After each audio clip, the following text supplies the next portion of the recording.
222. Turn all of them on. Turn the 1, 2, 3, 4. I can't hear anything. Hello. Is yours plugged in? Yeah.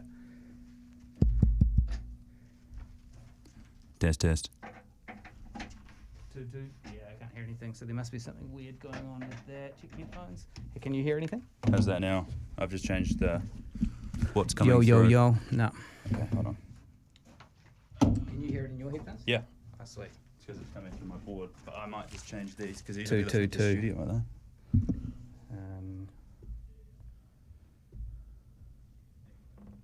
Listen to studio. Maybe that should work.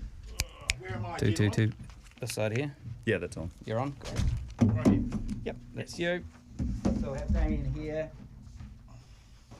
Cool. Test, brilliant. And Mr. Seymour here. 1, 2. This is just a weird microphone, remember? Right, so that one. Should we unplug it? And Don't you dare.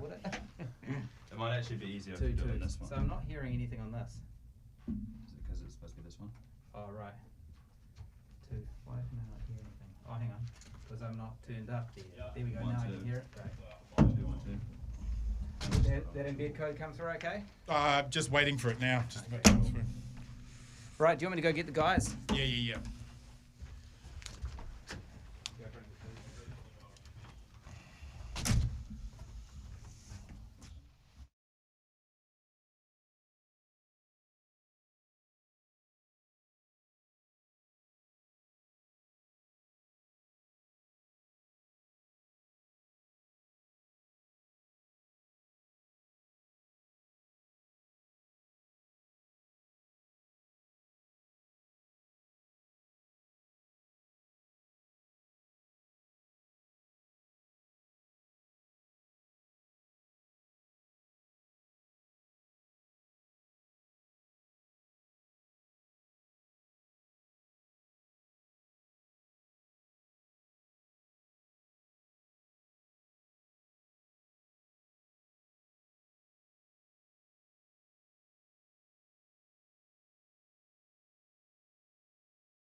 numbers.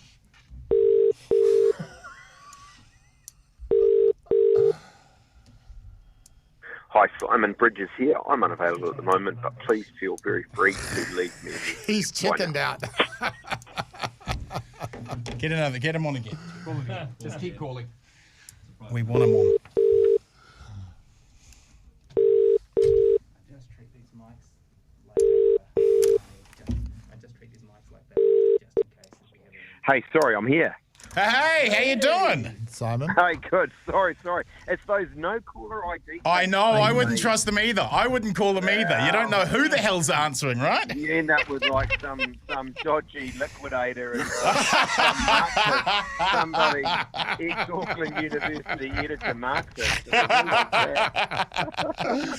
We are so looking forward to this. We're very grateful. We know you're on the phone a lot for tonight. We will rush through the intro. We'll get into your questions and then we'll let you go. We'll get Good to talk to you. I'm sorry to muck you around. Like seriously. Oh, hey! Look, it's just I've got a chance to make history here. So I know. I think Hey, and take it. an Take it. outside chance. Take it. Take Yeah. it. So what's happening? How close are you? Oh, We're not live, are we? It is. No, we're not. It is close. Old Luxon will have the edge, but it is close. I'm keeping it interesting.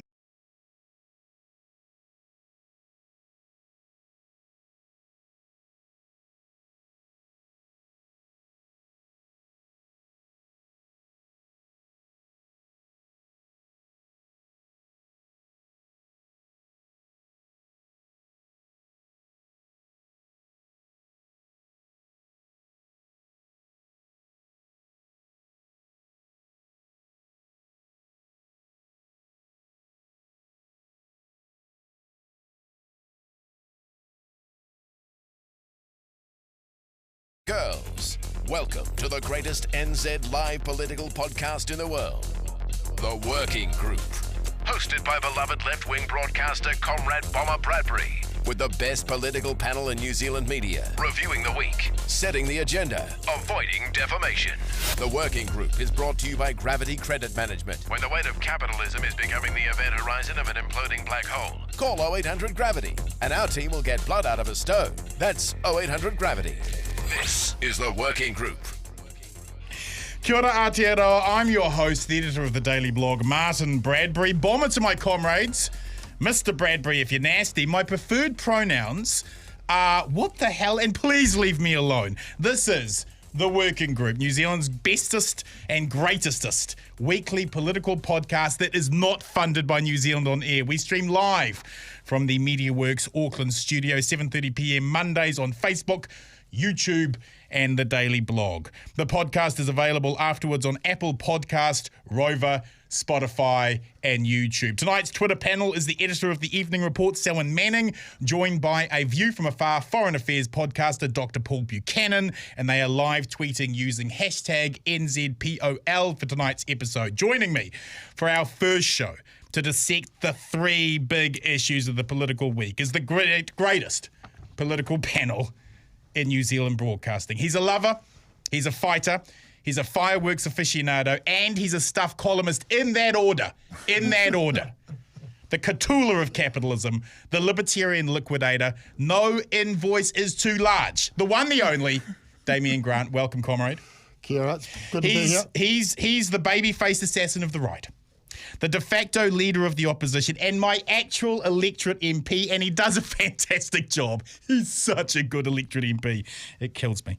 His dance moves are so white, you can see them reflected from the moon, and half his policies, if implemented, would start a race war. In the studio, the leader. What? The leader of the ACT Party, the one, the only, David Seymour, and on the phone from Tauranga, he's the only reason you would vote for National. Former leader, author of a great book. Where's the camera? Look at this book, National Identity. It is so good. If you have someone you love in your life, it's a great Christmas stocking filler. I want 10% of all sales. He's a yak whisperer and a man who had one hell of a week last week. The Right Honourable Member from Tauranga, Simon Bridges. Simon, we appreciate you got a lot of phone calls to make tonight, so let's just get straight into it. Issue one, what the hell happened in National last week. Issue 2, why the hell is ACT on 16%? And issue 3, three cheers for Jacinda's handling of Delta. When will ACT and National apologise? Plus, we'll have a final word at the end of the show where each panellist gets a 90-second rant on any topic they want. Let's see if we can breach broadcasting standards in our first show. Listening to Channel Z in the 90s, I love it. It is. It pretty much is. This is exactly what it is. I'm channeling that. Now, straight into issue 1 tonight. What the bloody hell just happened in National? Judith Collins' erratic 16 months of leadership came to a screaming halt last week after she attempted to smear Simon Bridges. Simon, you have given your heart and your soul to the National Party, and you actually personify the very aspiration that National supposedly values. Were you heartbroken when Judith seized upon a flippant remark dredged up from 5 years ago and used it to try and define you? I was surprised. Look, when the press release went out, I was very, very surprised. And I've just been thank you for the shameless plug of my book, by the way. I really appreciate it. It's such a good book. Thank you. I've just been at a book event here in Tauranga, and it's long in my diary, and I've been along to that. And as I said to them, I've had this sort of week you could write a book about, right? I mean, I thought I'd been through all of this in the last term, but it's been a crazy week. In the end, you know what? The Caucus lost confidence in Judith Collins around this press release. But I think, if we're being honest, and David Seymour's part of it because he's doing an excellent job as leader of the ACT Party. We're a party that's not performing, and the buck does stop with the leader. And tomorrow we elect a new one. Judith was manufacturing a Me Too harpoon to character assassinate you with. What the bloody hell, and why did politics get that nasty? Well, look, the very first day, and I know it's a sort of obligatory thing, but I do mean it. I apologised about it at the time, and I apologise again. Right, what I said was inappropriate. I think, though, what is true, and what Jackie acknowledges as well, is it was being used by Judith Collins, and that's not right. Politics shouldn't be like that. I do worry, actually. We want to make sure there's really good guys like David and dare I say it himself, who look and aspire to get into politics, and stuff like this doesn't help. So it's been a crazy week. I believe whatever happens with the leadership tomorrow, National can put this stuff behind us, unify, and get focused on New Zealanders and what matters. 12 months from now, whoever is leader of National, right, 12 months from now, the 400,000 mainly female voters with mortgages who left National for Labour in 2020 will have possibly faced 7 mortgage rate increases and will be feeling economically vulnerable come December 2022. What must National do to win them over in 12 months' time? I think be competent, professional, and a bit personable. But I don't actually know that we need to try that hard. I think we just have to focus in on that stuff that you're talking about, an economy with high debt, with government waste money, with interest rates and inflation going through the roof, and what the solutions on that are. Health, education, housing, roading, law and order. That's kind of about it. And if we do a good, strong, competent idea, like David's been doing, actually offer up some solutions in those areas, I believe National will rise in the polls and in the popularity of New Zealanders. National misread, critics would say, National misread the electorate's response to COVID. No one wants to hear about small government mantras when they are running to the state for protection from a pandemic. Is it time for National to think big? Was Muldoon out by 5 decades? Not my view. Look, I tell you what, some centre-right parties around the world are doing this. You go to the UK and Boris is spending like a trooper. Right. But to a lesser extent the UK, right? So there is a bit of a trend in that. It's not my view. I think you can have too much of a good thing. Look, it depends what you're spending the money on. But personally, I say right now, there's a sugar hit of a huge amount of borrowed money going to the economy, but I worry about that, and I reckon actually New Zealanders, if they focus in on it, will worry about it in terms of what it means for our future as well. In the end, it means fewer police officers, fewer teachers, all of these things down the track. And so I think it's an issue that National needs to take more seriously. David's been doing a good job on it. it's our turn to as well. You know, Bomber, if you think about it, mate, the answer to the question you just asked was the question you asked before it. All that government largesse, all that wasteful spending, all of that money printing is showing through in the cost of life, and people are feeling it at the checkout. I agree. And at the pump. You print all that money, prices go up. We're paying the cost of COVID every time we get out our FPOS card now. Well, here's a question to both David and Simon. Adrian Orr, I mean, you know, there's a very good chance in 2 years one or either of you will be in a position to renew his tenure. Would you keep him on, or would you find somebody else? Not a chance. Look, you hear so hold on. So you are saying that if it was up to you, David, Adrian Orr would need to find another job. That's right. Is that Simon's position?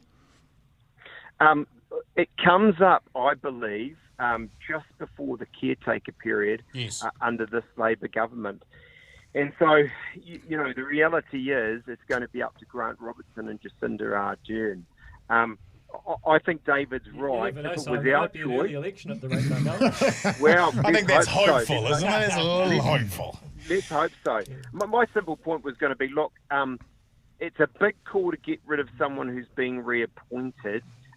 In terms of reappointment, I'm with David. I don't see anyone on the centre right being that quick to want to do that, because this is a guy who's had some ultimately probably made things worse. His policy implementation has led to the housing problems we've got, the big inflation, and he's been focused on a whole bunch of other things that may or may not be important, but they're not the job of the Reserve Bank, whether it's, you know, Māori issues, climate change, and the like. Yeah, Simon, I think he's catastrophically damaged the independence of the Reserve Bank, and there is a very strong perception out there, certainly in the business community where I spend a bit of time, that Adrian Orr is not independent of Grant Robertson. Now that may or may not be true, but the perception that it's not true is fatal. I feel a bit bad because it's difficult not to like the guy personally, but here's the thing.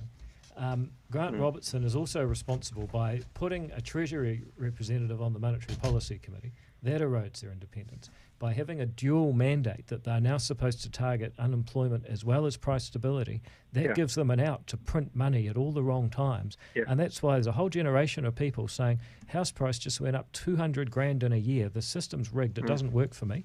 They're either going to go to Australia or do something really stupid like vote for Chloe Swarbrick. Either way, we're in trouble. Simon, can I just... Yep. Go for it. Can I just say this? I mean, just following on from Damien's point, I think it's actually a wider point around independence.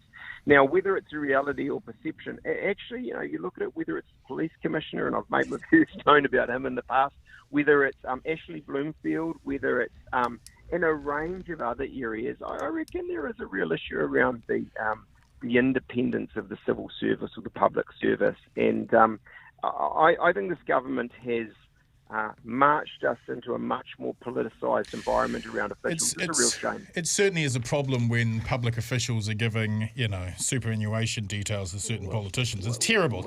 Simon, how does Ashley Bloomfield's been to cabinet more times this year than James Shaw? But that's a good thing. That's a good. Let's come on. That's a good thing. I'm not complaining. I'm just making the point. Don't pop it, Simon. How does National take ACT vote without spooking the new centre Labor voters? Because you can't keep trying to outburn David's crosses on the right. You've got to try and win over the centre, because a fight between you and David just terrifies the middle. How are you able to take votes off of him without terrifying the middle? I like and respect David. I don't think we need to try. Oh, he's at 16%.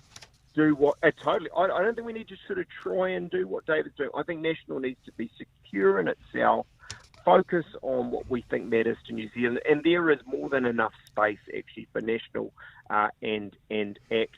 I think Judith, if I'm honest, was seeking to do something around ACT, right? She was sitting there insecure. She could see how popular it was getting.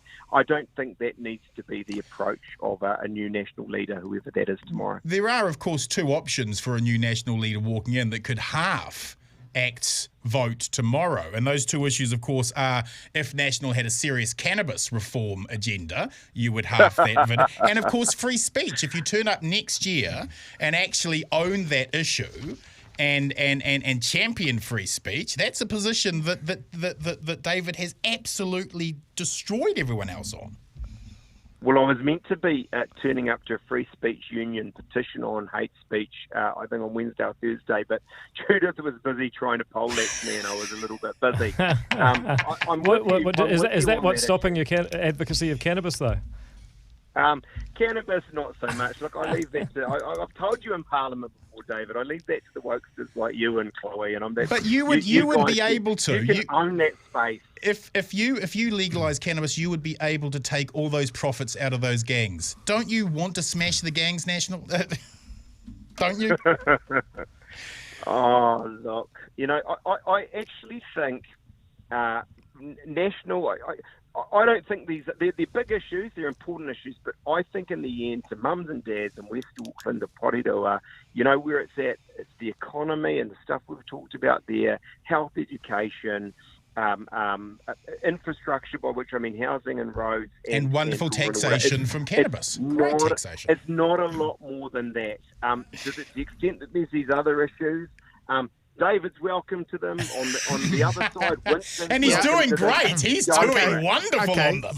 So Simon, I mean, you wrote in your book about education, right? So, but what would you actually do? How would you impose some form of market discipline in education and health so that the money that the state is spending actually we get some real education out of it? Because at the moment, I don't feel, I mean, I've got a kid in state school and I don't think he's learning anything. Yeah, I agree with you, and so I fundamentally say in my book. I think we actually all here agree on the problem. I think there's two simple things. One is, and I'm not suggesting I have an amazing answer exactly how we do this as I'm sitting here right now. One is we've got to get more kids to school, right? When you've got 2 and 5 who aren't at school, that is a slow-moving train wreck for New Zealand. So that's getting them in there first up. Second is an issue around pedagogy, and it's a fancy word, but in curriculum, right? And that's actually not entirely, not exclusively, but getting back to teachers front of the class, teaching maths, science, English, the real stuff, and providing a canon, a body of knowledge that kids have to come out of. We're not actually doing that simple thing. So bulk funding or charter school, Simon, which one? Why choose? I like, yeah, exactly. I won't be saying this tomorrow if I become the leader, but I'm attracted in a level to both of them. Charter schools, absolutely. That's a space David's led on, and he should continue to lead on. I hope that we're in coalition with him after the next election. Bulk funding, look, it has its attraction. It's got its complications too. Let's see what we get to. 3 quick questions, Simon. We know you're busy. What's your pitch to those caucus members tonight who backed Todd Muller? Don't do it again. No. I think you're probably That's an honest safe. answer. That's an honest answer. It really is. It really is. It's this simple, right? It's actually, experience counts. It is a crazy media environment. Parliament's tough and so on. And actually, I've been through the fire. I've been beaten up, knocked down, ridden off, killed more times than, probably most in New Zealand politics now. So that experience matters. And I also say to them, and this is no play to try and get David's votes, you know what, actually, we've got values and principles and policies. Let's make sure we're a centre-right political party. We don't want to try and outdo Labour on Labour light. And trying to be all things to all people. That's a race to the bottom, and we want to go up so that actually we can form a government. I think you'll have to try harder than that. Simon, I think you're being too nice. I mean, you can. I can say this, and you certainly can't. But you can see with Mr. Luxon, he is a very good manager, but managerial skills and political leaderships are two very different things. Yeah. And we have a long history. I mean, look at the Duke of Wellington, one of the most brilliant generals of all time, Prime Minister, complete disaster. There is a long track record of people assuming that because you are good at one thing, just because you're a good car mechanic doesn't make you a good dentist. And I have got to be battle tested. I have not, this is not a question, this is a statement. I haven't, looking at Mr. Luxon's performance over the last 12 months, on issues like Three Waters and so forth, I think that the caucus would be taking a jump into the unknown, and you have a look back where you were at before the COVID thing hits. One thing that National was very good at doing under your leadership was controlling the narrative. You know, you would have a story, Raptor Gang or whatever it is, and there was this every 6 weeks there was something, and you were very effectively keeping ACT at around 1%. It was a very effective strategy, and I think those skills are not transferable from a management. Second question, second to last question, Simon. What's your pitch to the long-suffering National Party members tonight? People who believe in your party, who have stuck with your party through thick and thin, who have watched the cavalcade train wreck of the last 2 years and are just going, "Oh, come on already!" What's your message to them? Oh, pretty simple. We're going to get it together.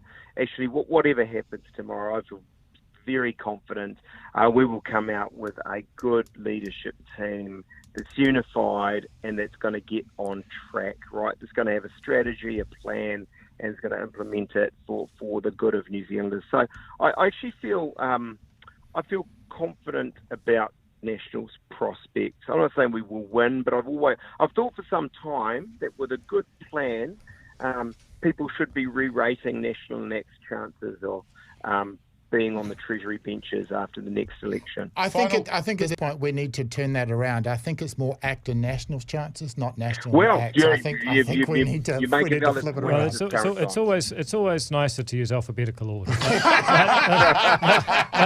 what the WHO says.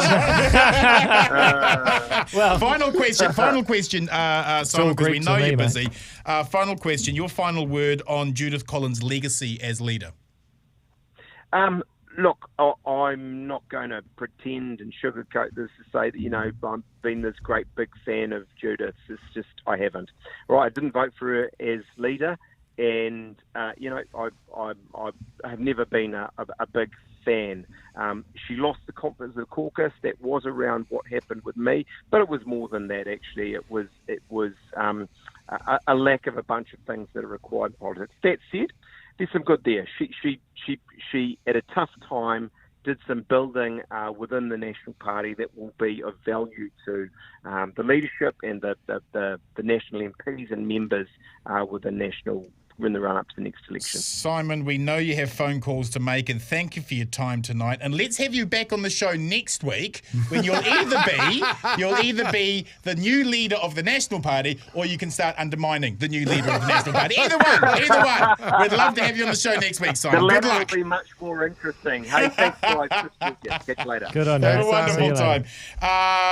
Damien, pre-COVID, National were neck and neck with Labour, and if Greens had slipped under 5%, National plus ACT would have been the government. So Simon's leadership wasn't as terrible as critics claim. Can a loaf of white bread like Chris Luxon be the solution here? No, I don't think Chris Luxon can be. And I think the telling issue is Three Waters.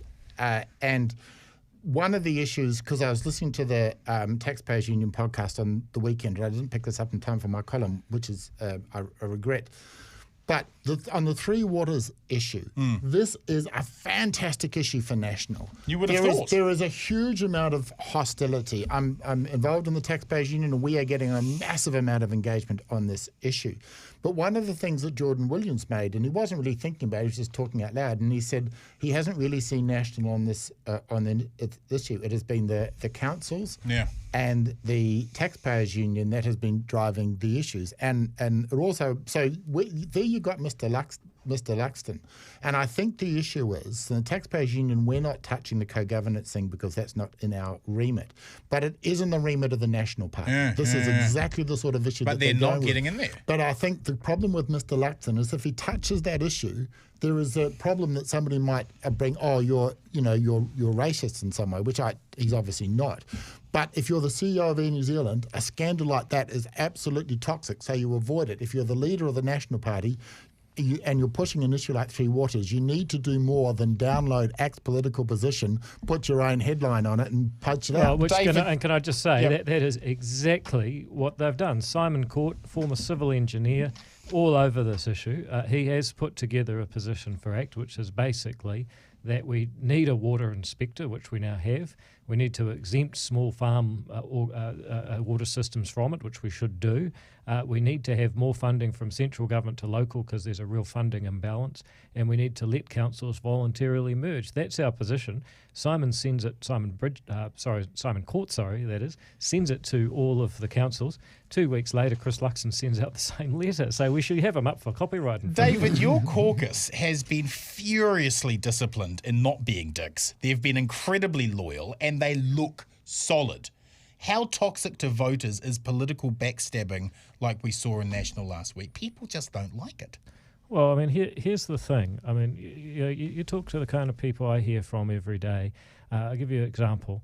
A hairdresser who had $100,000 in the bank going into the lockdown now has nothing, nada, and not even much certainty about when she can reopen her business. Half her staff are vaccinated. The other half say they won't come in if they have to get vaccinated. The remaining ones won't come in if the other half don't get vaccinated. You can imagine the challenges that they're facing. Do you really think that they want some sort of pantomime? If they did, they'd get a Netflix subscription. Now, we got to be listening to them and reflecting back solutions. That's all we're trying to do. But why do you have such incredible caucus discipline? I mean, National are all over the place, and they are seasoned players. Your guys are new. Well, I'm always puzzled by that question. I mean, with our folks, I mean, there's a few things. One is we really invested in the culture because we've seen how this can go with other parties and even with ACT in the past. So, 4 times a year we go away, we get professionalism, we focus on our culture, our objectives and all the rest. The second thing is, we're just really on the mission. We think that better policy makes a difference and we actually think we can make New Zealand a better place. I think the other thing is people feel a real sense of, I'm here to serve people. I mean, Mark Cameron absolutely believes that he's there. If he feels terrible if he doesn't get to ask a question, which most weeks he doesn't because that's just mathematics. But if I haven't asked a question on behalf of rural New Zealand, you say the same thing with Karen for Kaying, or you can say the same thing with Brooke when it comes to mental health and end-of-life choice and so on. So, it's also a sense of, I've got this loyalty to people outside the party that I've got to represent. Damien, does it look like Key is buying the National Party and will Luxon just be a puppet? Well, I don't know if the stories about John Key making phone calls were real or whether they were planted, but I heard this story on Friday that Key was making phone calls, and I heard it from two MPs, one who'd got the call and one who hadn't, but had heard that the calls were being made. Now, I don't know, but it's such a bad look for Luxon because you've got to do your own wet work, right? Right. And if you want it, you have to strive for it. Power is not something that is handed out like a Buggin's turn. You have to take it. You've got to seize the day. You've got to take the hill. You've got to do your own wet work. You can't sit there saying, oh my goodness me, I have been anointed by the great one and you should give me the power. Who's the great one? Sir John Key. Goodness gracious me, he is the saviour. Didn't they sing Happy Birthday to him? I think the criticism of Luxon over his belief in the great divine is unfair. I mean, look, I believe in libertarianism, which is ideologically probably as stupid as Christianity. So I'm not going to be criticism of that. But I was just thinking about that. I mean, hard-nosed libertarian businessman Damien Grant, and he's getting calls and tips from the Taxpayers Union and from this MP, and he's got the inside running on the national leadership race. I mean, you're becoming a political animal. We're going to have to stage an intervention, before you get too far down this rabbit hole. What do you think this project is? Well, exactly. Yeah, exactly. You can have some confidence. Dalliances. Well, I mean, I've got a number of commercial interests. I got 25 staff. I got a mortgage to pay. I got to bring in $250,000 a month every month just to break even. I don't have the time to do what Mr. Hooton does and manage these networks, and that's why he is a better columnist than me. And he'll be on the show next week. Yeah, pretty good columnist, though. Quick question to both of you. What will be Judith Collins' legacy as leader? What will it be, David? Oh, look, I think that she's played the game and she's played it ruthlessly and she's played it hard, but she's ultimately showed if you're not there to deliver for other people, then you're not really delivering. And I always go back to Michael Ignatie. Not many people will know who he was. He was the leader of the opposition in Canada when I lived there. He wrote a great book, Fire and Ashes, all about his failed career with great humility, not many politicians show.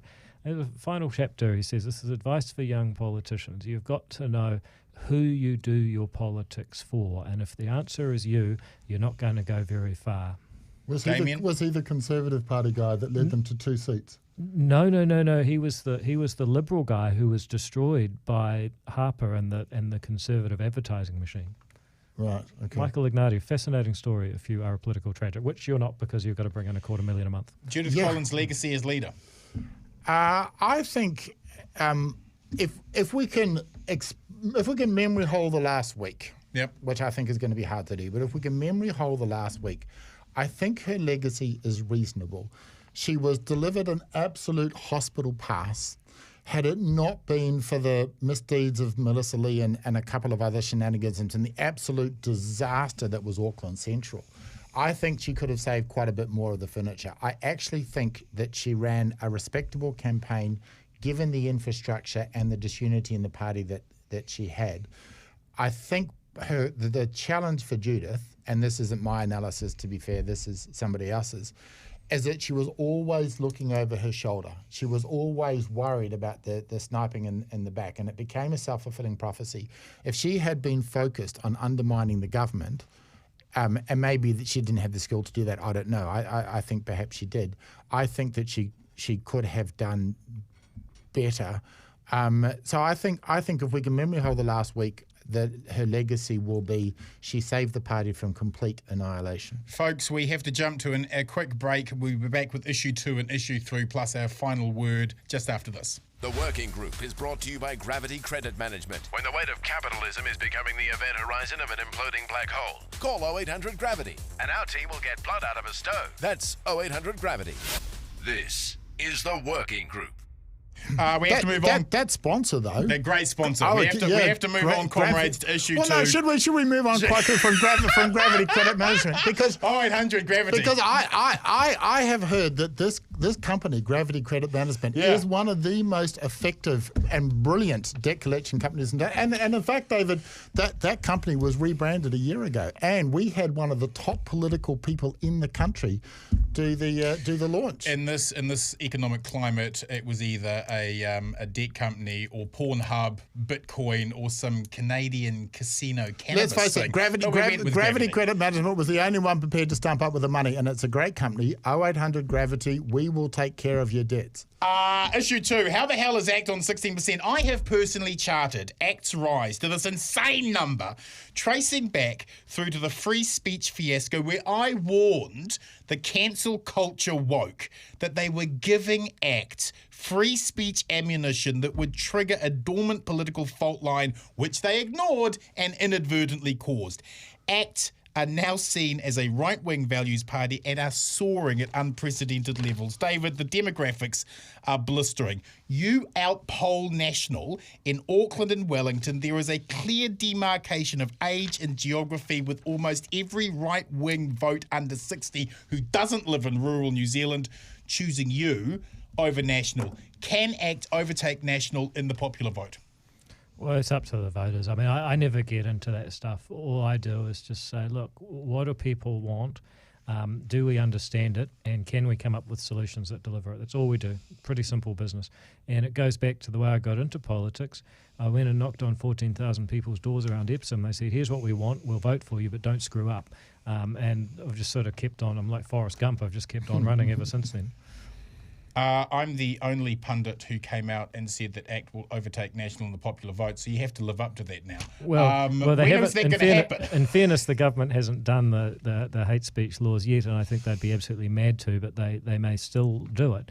But I think that is a relatively small part of it. I mean, I don't want to blow my own trumpet, but if you look at the situation with COVID, the Nats at various times have gone from one extreme to the other. Yep. Within 48 hours sometimes. Yep. So, only a short time ago, they were saying, there has to be an inquiry. There wasn't the Perspex at the Millennium Hotel wasn't at the right place, and that's why the COVID got out and the government's failed. And And then they said we've got to build a permanent MIQ. Then they said, actually, we should dump MIQ.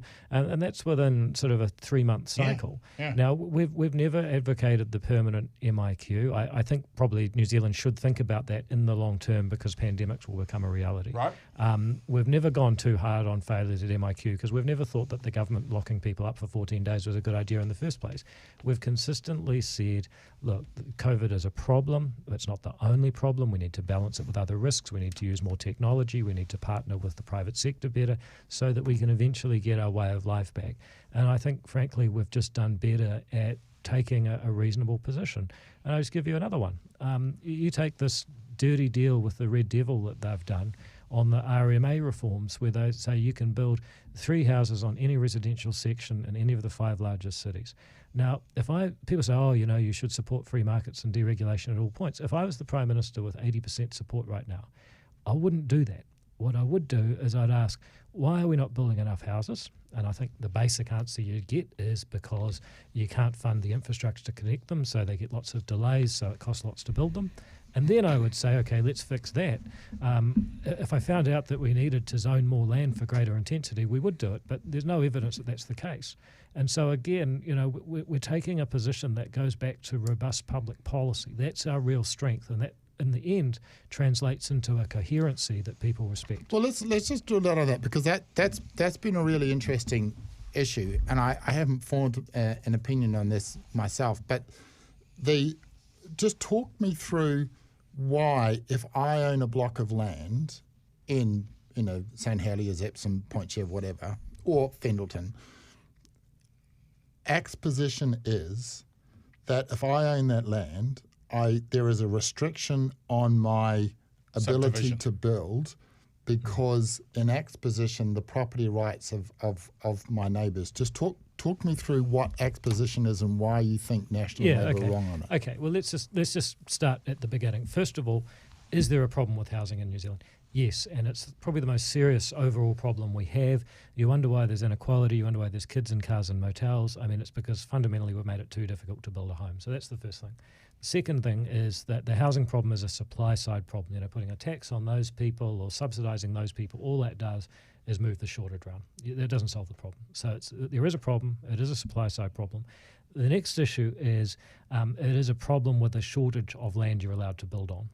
And so all of this so far would suggest that what they've done is the right thing.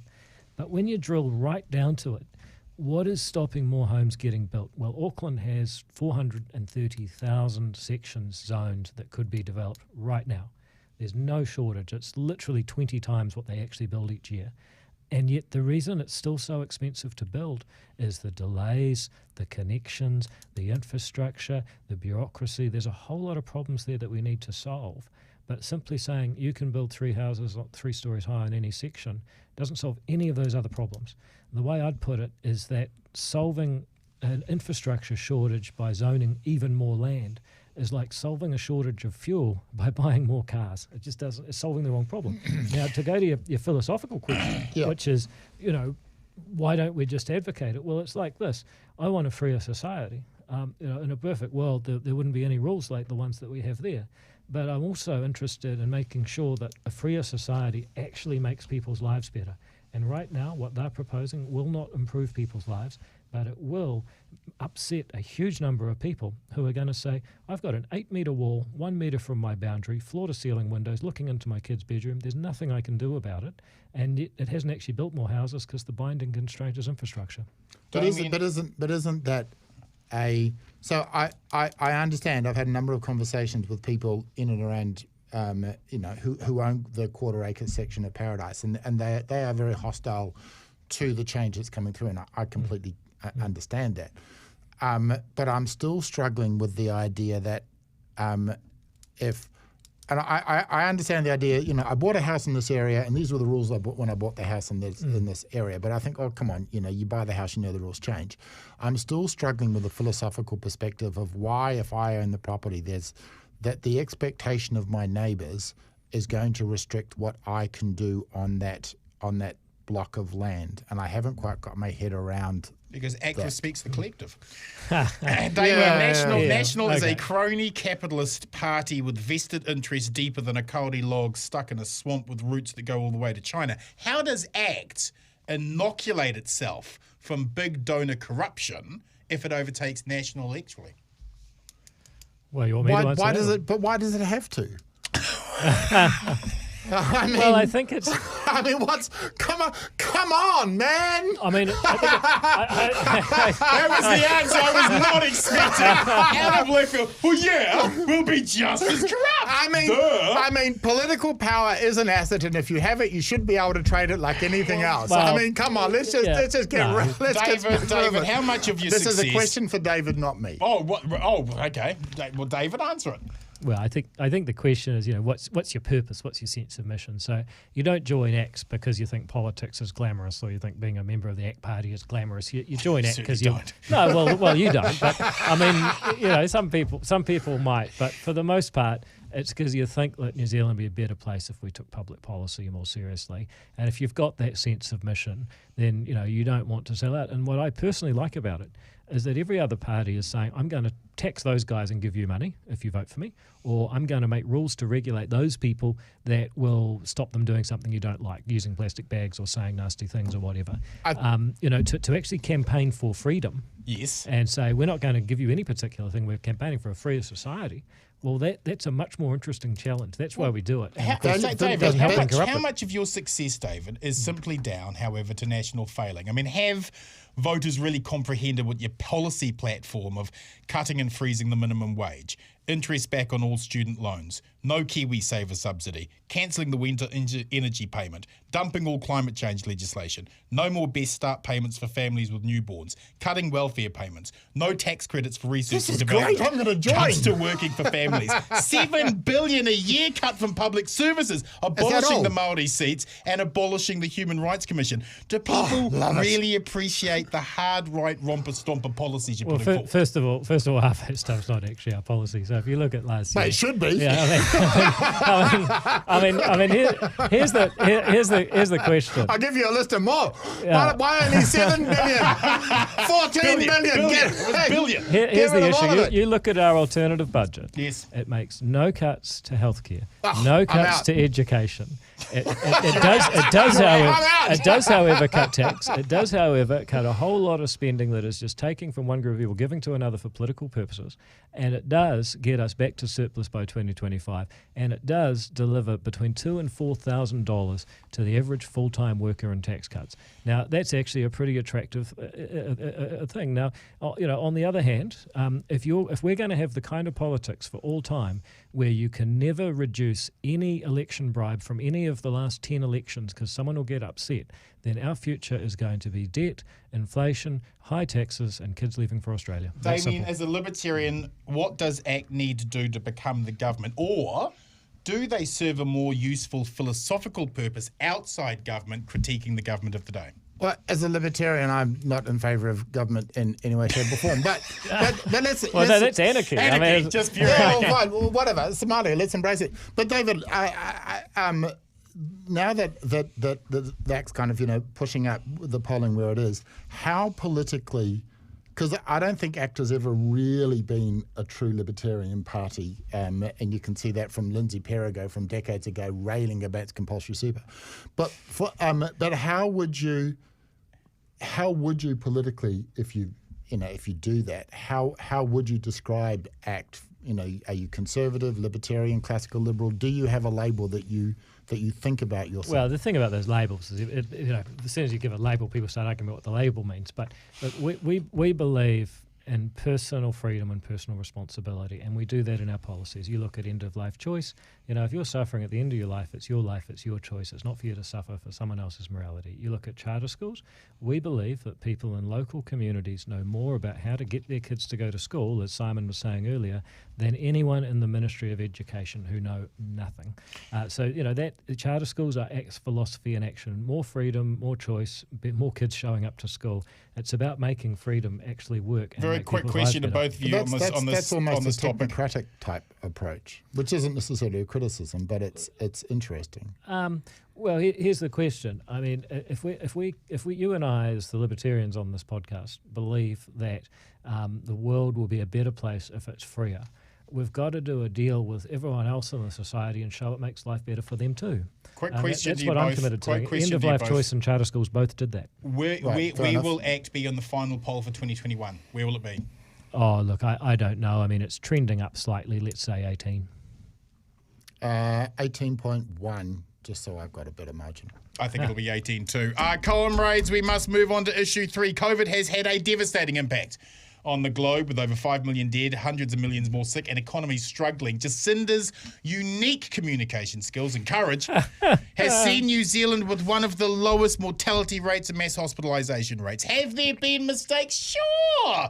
It's a government bureaucracy. They're designed to make slow, terrible mistakes. But when New Zealand creeps out of its 4-month de facto house arrest, it will find a lifestyle far less traumatised than many other comparable countries. Damien, for all the bitching and complaining from the opposition, I put to you, the facts don't lie. Lowest mortality and sickness rates trump MIQ problems and slow saliva tests, don't they?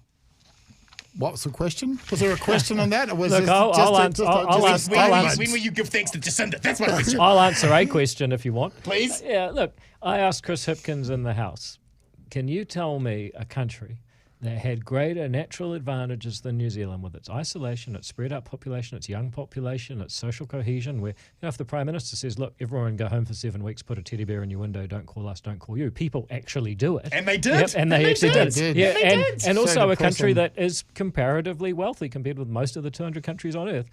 We had more natural advantages going for us than any other country. And you know what? The strategy of elimination that they took was an accident. When we went into lockdown, they said, let's flatten the curve. It was only a month into that first big lockdown that they thought, gee, if we keep going, we might even get to zero. So, there is nothing this government can take credit for.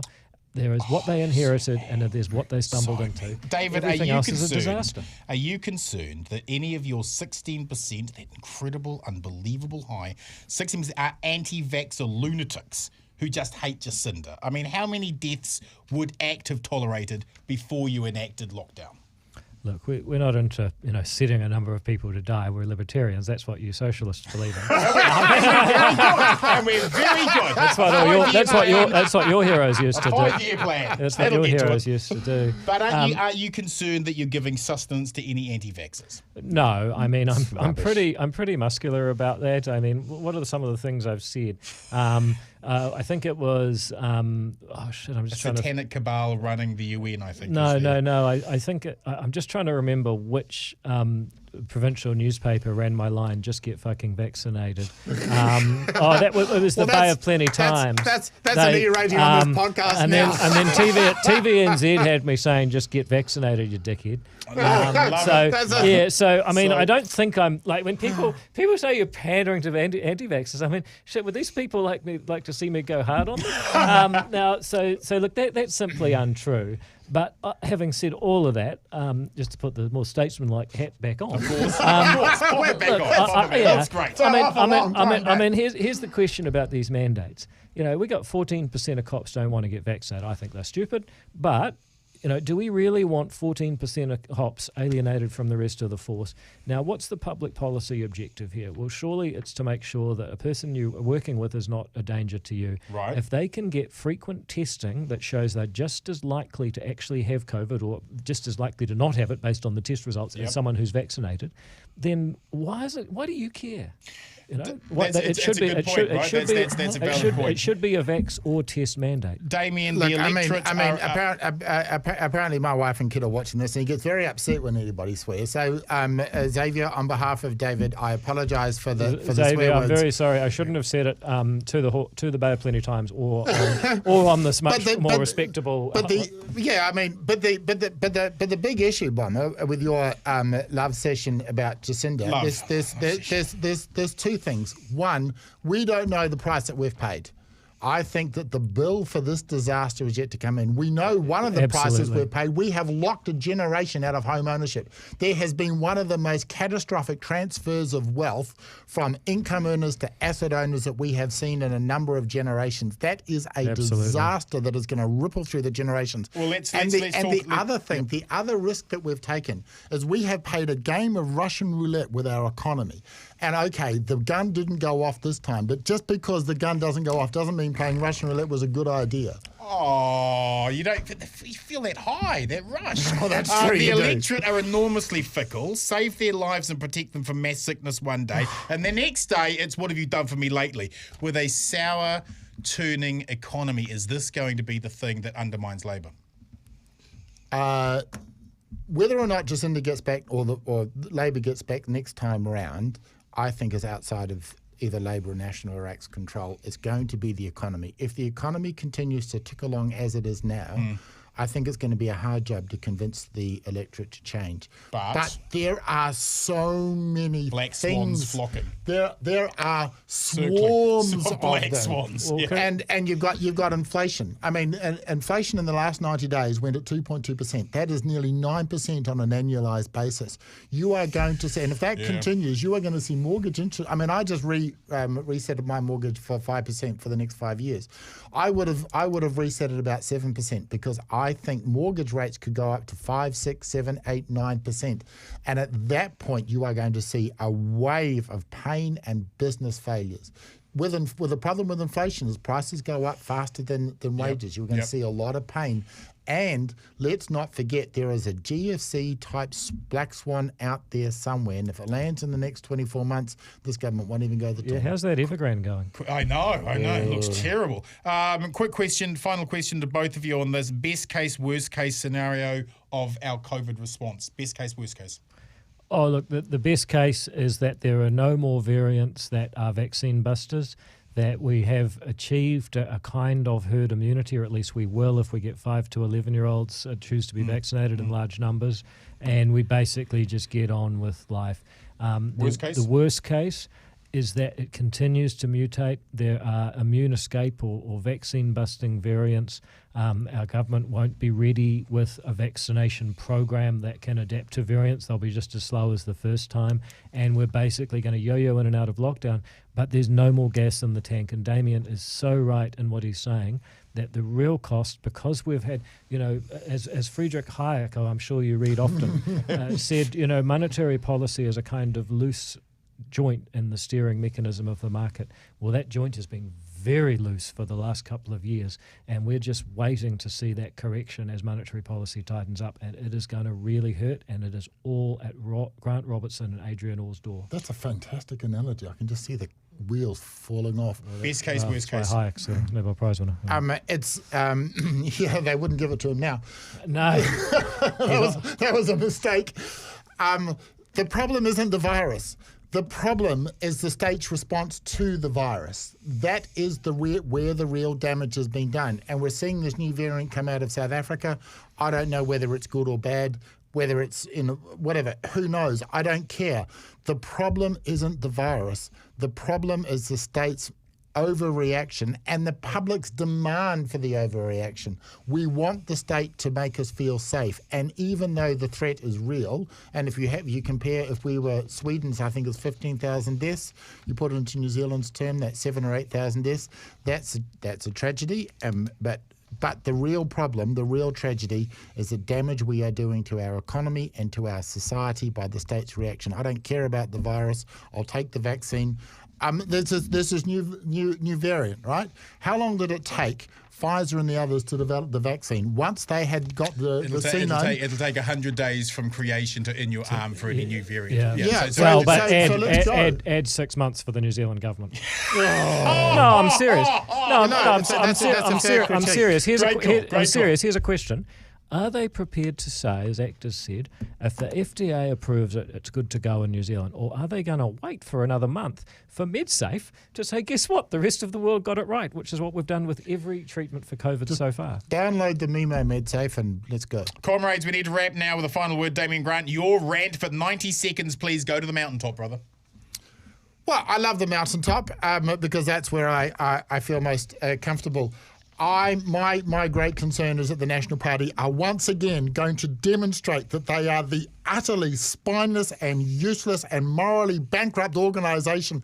Their very reason for existence was to keep Labour out of power. That is not a reason to go into politics. Heavens above, what is wrong with these people? If they had any values, if they had a vision, if they had any idea about how to govern this country, then the National Party would be able to do something and elect somebody with calibre and charisma. The only reason these spineless people are there in politics is the whiff and the adrenaline they get from that ministerial leather, from the baubles of office. They are a morally bankrupt party. They need to break up into their constituent parts. They are like Yugoslavia. The better they disintegrate, the better. Brother David, your final word this week. Yeah, look, we've actually all touched on it in this podcast already. It's the number one issue for the next 2 years. It's so big that the housing issue is just a subset of it, and that is the cost of life, the cost of living in this country. You know, the cost of COVID is catching up with us because we've had this loose monetary policy. Government's going to have to solve that, but it's going to be pretty hard to do, and yet terribly simple. We've got to stop printing money. The Reserve Bank will take care of that. Stop wasting money. We don't need Kāinga Ora out bidding against private developers to buy land in an effort to bring down prices. I mean, how stupid is that? But they're borrowing $2 billion to do it. And then we need to start doing things that allow New Zealanders to produce real goods and services so there's more to buy and less cash floating around. I mean, that's how you stop inflation. And what you're and that's going to involve a much more realistic and balanced response to COVID, and then getting out of the way of business with the various fanciful interventions that this government keeps dreaming up, so-called fair pay agreements and all the rest. Thank you, comrades, to my final word this week. In the end, Judith was Judith, a politician gifted in the art of terror and manipulation, whose opening like all your heroes was like mine, exactly. Whose opening gambit was always a direct kick to the nuts as way of handshake. I suspect beneath the faded and worn down scales of her thick armour is a person as saddened by her lack of progress as we were all appalled by it. The race baiting, the casual malice, the spite policy, the constant head banging, the appeal to our angriest natures. That was her political legacy. The once mighty defender of the Kiwi battler, crushed by an ego that was always a reflex punch. If Judith Collins had fought for New Zealand half as much as she fought for herself, this country would be a better place by her hand. She didn't, and it wasn't. Here's Tom with the weather. Ladies and gentlemen, that was the Working Group, New Zealand's greatest weekly political podcast that is not funded by New Zealand On Air. Our thanks to Simon Bridges, David Seymour, Damien Grant, and our Twitter panellists, Selwyn Manning and Dr. Paul Buchanan. This will be uploaded on Apple Podcasts, Spotify, Rover, and YouTube. We will see you 7:30 p.m. next Monday. Thank you. And congratulations, Bomber. People don't realise this, but this is Bomber's effort. Fantastic job. You really are. You're like the Andrew Marr of. It's fantastic. Brilliant stuff. Congratulations. You make me feel. Thank you. Kick off though. That was New Zealand's greatest weekly political podcast, The Working Group. Not 1 minute of this show was funded by New Zealand On Air. No creamy public broadcasting money for us. That was The Working Group.